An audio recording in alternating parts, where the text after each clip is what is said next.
அஸ்ஸலாமு அலைக்கும் வரஹ்மத்துல்லாஹி வபரகாத்துஹு. ஏக இறைவனின் சாந்தியும் சமாதானமும் அவனுடைய கருணையும் அவனுடைய அருள் வளங்கள் அனைத்தும் நம் அனைவர் மீதும் உண்டாவதாக. அன்புக்குரிய சகோதர சகோதரிகளே, இன்னைக்கு நம்ம எதை பத்தி பார்க்க போறோம்னு சொன்னா, 3 விஷயங்கள். ஒன்று என்னன்னா, அகண்ட பாரதம் அப்படின்னு ஆர்எஸ்எஸ் சொல்லுது. அகண்ட பாரதம் 1925ல ஆரம்பிக்கப்பட்ட ஆர்எஸ்எஸ் 100 ஆண்டுகளுக்குள்ள, அதாவது 2025க்குள் அகண்ட பாரதத்தை நாங்கள் அடைந்து விடுவோம் அப்படின்னு அவங்க வந்து ஒரு டார்கெட் வச்சு அந்த 100 வருஷம் கடந்து வந்துட்டாங்க. இன்னும் அது ஒண்ணும் நடக்கல. அது ஒண்ணு. இந்த விசு டைரக்டர் விசுனுடைய மகன் கூட சொல்லுவாரு. அகண்ட பாரதம்னா என்னன்னு சொல்லிட்டு. அத பத்தி அப்புறமா பேசுவோம். இது 1வது விஷயம் அகண்ட பாரதம். 2வது விஷயம் என்னன்னா, அகண்ட இஸ்ரேல். இஸ்ரேல் பிரதமர் பெஞ்சமின் நெதன்யாகு அவர் சொல்றாரு, அகண்ட இஸ்ரேல். அது எந்தெந்த நாடுகள்லாம் உள்ளடக்குறது, எத்தனை பெர்சன்டேஜ் உள்ளடக்குதுன்ட்டு அதையும் பார்ப்போம். அடுத்தது அமெரிக்க ஜனாதிபதி, அமெரிக்க அதிபர் டொனால்ட் ட்ரம்ப் அவர்கள் சொல்றாங்க, அகண்ட அமெரிக்கா, கிரேட்டர் அமெரிக்காவாம். அது எந்தெந்த நாடுகள்லாம் உள்ளடக்குது அப்படின்றத பார்ப்போம். இது அவங்களுடைய அபிலாஷைகள், அடாவடி அபிலாஷைகள அவங்க சொல்றாங்க. முதல்ல வந்து இந்தியாவ பார்த்துருவோம். இது அகண்ட பாரதம்னா எந்தெந்த நாடுகள்லாம் உள்ளடக்குனதா சொல்றாங்க ஆர்எஸ்எஸ் சொல்லுதுன்னா, ஆப்கானிஸ்தான், பங்களாதேஷ், பூட்டான், இந்தியா, மாலத்தீவுகள், மியான்மர், நேபாளம், பாகிஸ்தான், இலங்கை, திபெத். இந்த 10 நாடு ஒண்ணா சேர்த்தா தான் அகண்ட பாரதமாம். இந்த அதுதான் அவங்க லட்சியமாம். அகண்ட பாரதத்தை அடையறது தான் அவங்க லட்சியமாம். இந்தியாவுல அவங்க இப்ப ஆட்சியில இருக்காங்க. பிஜேபி, ஆர்எஸ்எஸ்னுடைய அரசியல் பிரிவு தான் பிஜேபி. ஆட்சியில இருக்காங்க. 2016ல சிங்கிள் மெஜாரிட்டி வந்தாங்க. 2019ல அதை விட அதிகமா சிங்கிள் மெஜாரிட்டில வந்தாங்க. இப்போ வந்து 24ல ஆட்சிக்கு வந்து இப்போ வந்து கூட்டணி ஆட்சி நடந்துட்டு இருக்கு. இந்த லட்சணத்தில் அகண்ட பாரதத்தை எத்தனை 10 ஆப்கானிஸ்தான் முழுக்க முழுக்க முஸ்லீம்கள் வாழ்கிற நாடு. அதே மாதிரி பங்களாதேஷ் முஸ்லீம்கள் வாழ்கிற நாடு. பாகிஸ்தான் முஸ்லீம்கள் வாழ்கிற நாடு. இந்தியாவில், அதாவது உலகத்திலே அதிகமாக முஸ்லீம்கள் வாழ்கிற நாடு இந்தியா தான். சவுதி அரேபியா கூட கிடையாது. ஆக இந்த 4 முஸ்லீம்கள் வாழ்கிற நாடு ப்ளஸ்ஸு மாலத்தீவுகள், பூட்டான், மியான்மர், நேபாளம், இலங்கை, திபெத் தான். ஆக எல்லாத்தையும் ஒன்றா சேர்த்தா அதில் யார் மெஜாரிட்டியாக இருப்பாங்கன்னா, முஸ்லீம்ஸ் தான் மெஜாரிட்டியாக இருப்பாங்க. இப்போ இவங்களுடைய ஐடியாலஜியே தப்பு. இது ஒன்று, அதாவது அவங்களுடைய ஆசை, அடாவடி ஆசை. எல்லாத்தையும் அடுத்த நாட்டில் இவங்களுக்கு என்ன உரிமை இருக்குது? இந்தியா அது வந்து சேர்ந்த நாடு இந்தியா. கைபர் போலன் கடமை வழியா இந்தியாவுக்கு வந்தாங்க, ரைட்டு. இங்கே பொழைச்சிட்டு இருக்காங்க. ஒரு அகண்ட பாரதத்தை உண்டாக்க போகிறாங்களாம். அதில் எதுவும் ஆப்கானிஸ்தானும், பங்களாதேஷு, பாகிஸ்தான் எல்லாத்தையும் சேர்த்து, இந்தியாவில் உள்ள முஸ்லீம்கள் எல்லாத்தையும் சேர்த்து ஒரு ஆட்சி அமைச்சு, அகண்ட பாரதத்தை அமைச்சு, அது யார் ஆட்சி செய்வா? மெஜாரிட்டியாக இருக்கிறவங்க முஸ்லீம்கள் தான் இருப்பாங்க. முஸ்லீம்கள் வந்து இவங்க வேடிக்கை பார்த்துட்டு இருப்பாங்களா? ஆக இவங்களுடைய அடாவடி ஆசை இது ஒன்று, ரைட்டு. இதை விடுவோம். அப்புறம் அவர் பெஞ்சமின் நெதன்யாகு சொல்கிறார். அவர் என்னன்னா, அவர் இப்போ இருக்கிற இஸ்ரேல் கூட கூட எதெல்லாம் சேர்க்கணுமா, 100% பாலஸ்தீன். பாலஸ்தீன் காசா பகுதியில் தான் இப்போ அந்த காசா ஸ்ட்ரிப் வந்து ஒதுக்கிட்டாங்க. அந்த அளவுக்கு சின்னதாக்கிட்டாங்க. இந்த அந்த 100% பாலஸ்தீனா, அது இஸ்ரேல் கூட சேர்க்கணும். 100% ஜோர்டான். ஜோர்டான் நாடை முழுசா இஸ்ரேல் கூட சேர்த்துடணுமா. அடுத்து லெபனான், 100% லெபனானையும் சேர்த்துடணுமா. அப்புறம் 100% குவைத்து நாட்டையும் சேர்த்துடணுமா. அப்புறம் 78% சிரியா. 20% கிடையாது. 78% சிரியாவை இஸ்ரேல் கூட சேர்க்கணுமா. 48% ஈராக். சதாம் ஹுசேன் ஆண்டார்ல, ஈராக் இவங்க வந்து தூக்கு போட்டு கொலை செஞ்சாங்களே, அந்த சதாம் ஹுசேனுடைய நாடு ஈராக். அதில் 45% இஸ்ரேல் கூட சேர்க்கணுமா. 40% சவுதி அரேபியா. இதில் மக்கா மதினா உண்டான்னு தெரியல. 40% சவுதி அரேபியாவையும் சேர்க்கணுமா. 38% எகிப்து தான். ஆக 100% வந்து பாலஸ்தீன், ஜோர்டான், லெபனான், குவைத் வந்து 100% இஸ்ரேல் கூட சேர்த்துடணும். சிரியா 78%, ஈராக் வந்து 48%, சவுதி அரேபியா 40%, எகிப்து வந்து 35%. அது இவ்வளவு சேர்த்து இவங்க வந்து கிரேட்டர் இஸ்ரேல், அகண்ட இஸ்ரேல் அமைக்க போகிறாங்களாம். அவங்க அபிலாஷை, ஆசை. அடுத்தாப்புல டொனால்ட் ட்ரம்ப் சொல்கிறார், கிரேட்டர் அமெரிக்கா. எதெல்லாம்னா, நீங்கள் பார்த்தீங்கன்னா மேப்பில் பார்த்தீங்கன்னா தெரியும். யுஎஸ்ஏ ஏற்கனவே அமெரிக்கா ப்ளஸ் கனடாவாம். கனடா, அப்புறம் கிரீன்லாந்து அது ரொம்ப தூரம் தள்ளி இருக்கு. நார்த் போல்கிட்ட இருக்கு கிரீன்லாந்து. கீழே அவங்களுக்கு அமெரிக்காவுக்கு கீழே சவுத்தில் Mexico. America, Canada, Greenland, Mexico. இந்த 4 நாட்டையும் சேர்த்து வந்து வந்து கிரேட்டர் அமெரிக்கா அமைக்க போகிறாங்களாம். அமெரிக்காவில் மொத்தம் 50 மாகாணம் அல்லது மாநிலம். அதில் 25 மாநிலம் வந்து பனியால் மூடி கிடக்குது. இப்போ அங்கே வேலை என்னன்னு சொன்னால், ஜேசிபி மாதிரி, இந்த புல்டோசர் மாதிரி அது வந்து பனியை உடைச்சி உடைச்சி பாதை உண்டாக்கிட்டு போகிறாங்க. வீடு மேலெல்லாம் அடிக்கணக்கில் பனி, அதெல்லாம் தட்டி விட்டுட்டு கீழே விட்டு அந்த வீட்டை கண்டுபிடிச்சு உள்ளே போகிறாங்க. அந்த மாதிரி 50% அமெரிக்காவில் 50 மாநிலம் இருக்குது. அதில் 25 மாநிலத்தில் நிலைமை இதுதான். பனியால் மூடி இருக்குது, பனிப்பொழிவு.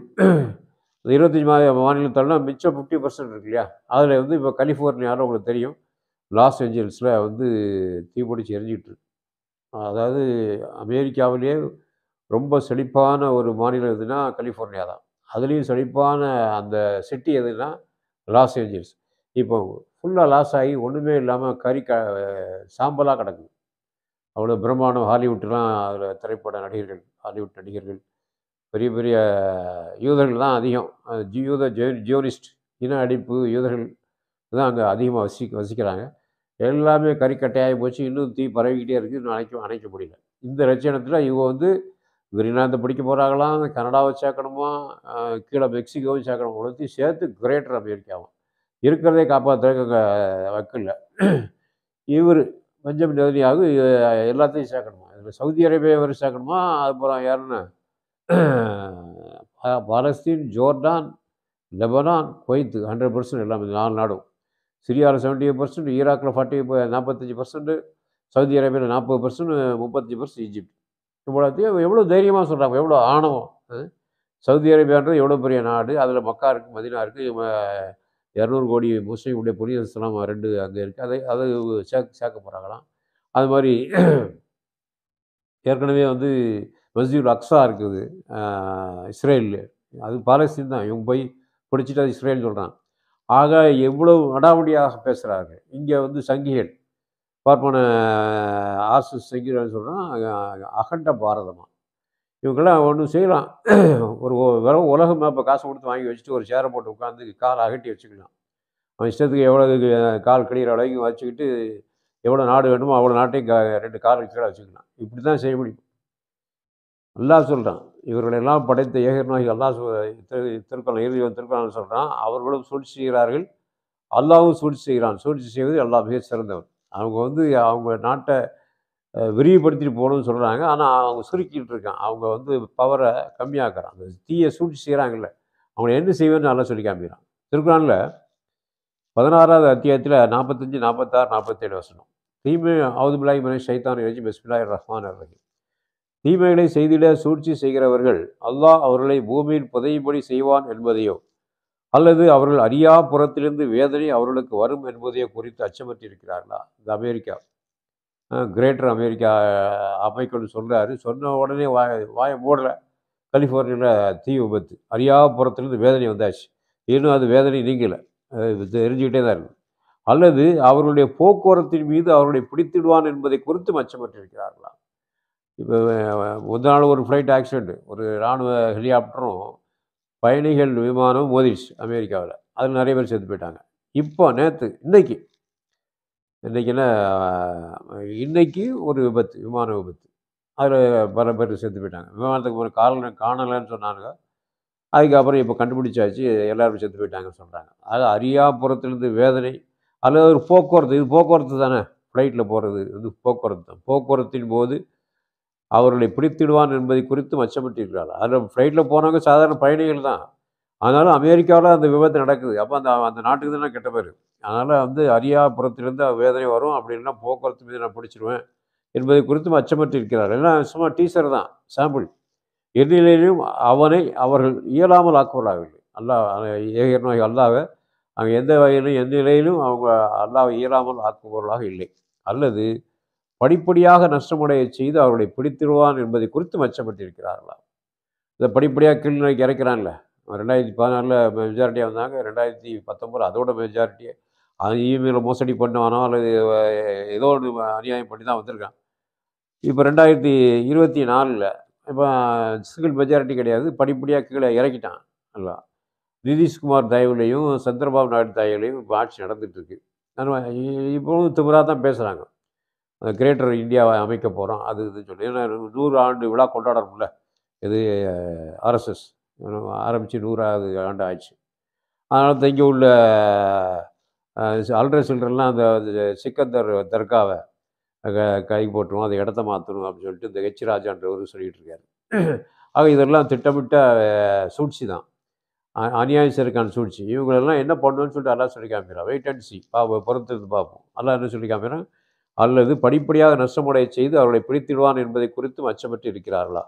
எனினும் நிச்சயமாக உங்களுடைய இறைவன் இரக்கமுடையவன், மிக கிருபையுடையவன். நான் இரக்கமுடையவனாகவும் கிருபையுடையவனாக இருக்கிறனால தான் அவனை விட்டு வச்சிருக்கேன். இவங்கள திருந்திடுவான் போட்டு திருந்தட்டும், கொஞ்சம் டைம் கொடுப்போம்னு சொல்லிட்டு அல்லாஹ் வந்து டைம் கொடுத்துருக்கானே தவிர இதை வந்து கால அவகாசம் கொடுக்கறது தங்களுக்கு நல்லது என்று அவர் எண்ணிக்கொள்ள வேண்டாம். இன்னொரு வருஷம் சொல்கிறான். அது அவங்களுக்கு பாவங்களை அதிகப்படுத்துவதற்காக தான் அந்த டைம் கொடுத்துட்ருக்கேன் அப்படின்றான். இதை புரிஞ்சுக்கிட்டு டக்குன்னு திருந்திடணும். திருந்தனா என்ன செய்யணும்? உடனடியாக இறைவன் சரண்டர் ஆகி அஷ்ஹது அன் லா இலாஹ இல்லல்லாஹ் அஷ்ஹது அன்ன முஹம்மதன் அப்துஹு வ ரசூலுஹு, வணக்கத்துக்குரிய அல்லாஹ் ஒருவனை தவிர வேறு எவரும் இல்லை, முஹம்மது நபி ஸல்லல்லாஹு அலைஹி வஸல்லம் அவர்கள் அல்லாஹ்வுடைய அடிமை என்று அவருடைய தூதரை நான் சாட்சி கூறுகிறேன் என்ற சத்திய கலிமாவை ஏற்று முஸ்லீமாக மாறி முஸ்லீம்னா இறைவன் கட்டுப்பட்டவன், அல்லாஹ்னு ஏக இறைவன், முஸ்லீமாக இறைவன் கட்டுப்பட்டவனாக மாறி கட்டுப்பட்ட நிலையில் வாழ்ந்து அதை அல்லாஹ்வும் அல்லாஹ்வுடைய இறுதி தூதர் முஹம்மது நபி ஸல்லல்லாஹு அலைஹி வஸல்லம் அவருடைய சொல் செயல் அங்கீகாரத்தை பின்பற்றி வாழ்ந்து முஸ்லீமாக இறைவனுக்கு கட்டுப்பட்ட நிலையில் மரணித்து அந்த ஏகரின் அல்லாஹ்வினால் நெருப்பிலிருந்து காப்பாற்றப்பட்டு சொர்க்கம் செய்யப்பட வேண்டும். அதற்காக அவர்கள் செய்ய வேண்டியது இஸ்லாத்தை தழுவ வேண்டும். இஸ்லாத்தை தழுவின உடனே முந்தைய பாவங்களை எல்லாம் மன்னிச்சிடும். பெஞ்சமின் நெதன்யாகுவாக இருந்தாலும் சரி, இங்கே ஆர்எஸ்எஸ் மக்களாக இருந்தாலும் சரி, அதாவது ஆர்எஸ்எஸ் தலைவர் டாக்டர் அவர்களாக இருந்தாலும் சரி, அல்லது டொனால்ட் ட்ரம்ப் அமெரிக்க அதிபர் டொனால்ட் ட்ரம்பாக இருந்தாலும் சரி, அமெரிக்க மக்கள், இஸ்ரேல் மக்கள், யூதர்கள், இங்கே உள்ள பார்ப்பனர்கள், அங்கே உள்ள அமெரிக்கர்கள், யாராக இருந்தாலும் சரி, அந்த சத்திய கலிமா, இஸ்லாம் என்ற சத்திய கலிமாவை, அந்த மார்க்கத்தை, ஏக இறைவன் மனித சமுதாயத்துக்கு ஏற்படுத்த அந்த மார்க்கத்தை தழுவி, இஸ்லாத்தை தழுவி பாவ மன்னிப்பு பெற்று முஸ்லீமாக இறைவன் கட்டுப்பட்டான வாழ்ந்து மரணித்து மறுமையில் ஏக இறைவன் அல்லாஹ்வினால் நெருப்பித்து காப்பாற்றப்பட்டு சொர்க்கபூர்வமாக செய்யப்பட வேண்டும் என்ற துஆவுடன் இந்த பிரார்த்தனையுடன் என்னுடைய உரையை நிறைவு செய்கிறேன். அஸ்ஸலாமு அலைக்கும் வ ரஹ்மத்துல்லாஹி வ பரகாத்துஹு.